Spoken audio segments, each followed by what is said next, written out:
Hello, Kai. Ito, nakuha ko na yung regalo na binigay mo sa akin. So, ngayon, samahan mo ako habang binubuksan ko tong surprise gift mo na muntik ko pang hindi kunin kasi akala ko scam at pagbabayarin ako kapag ako'y pumunta sa labas at kinuha ko. So, ito na nga siya. So, ikaw ba nagbalot nito? Hindi ko alam. Yan, nakabox pa. Akala ko vitamins. Kailangan ko pa ba mag-vitamins? Yan. So, ito na. May sulat pa akong nakita.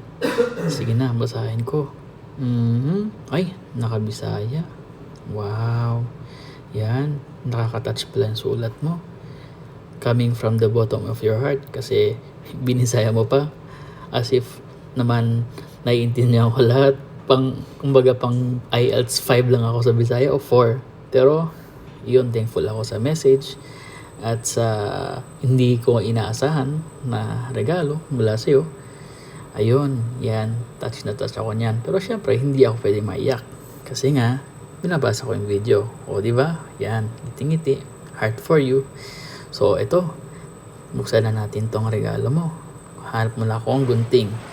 Yan. So, ito na. May gunting na. Sige. Ano ba itong regalo na to? Surprise. Surprise. Okay, open natin. Hala, ano to? Ba't ganun? Yay, ano to? Kai, ba't may mouse? Ano pang pinaglalagay mo rito? Ay, ang daming susi. Susi ba to ng bahay mo? My God. Oh, may susi pa. Ang dami. Baka, ito pala yung gift.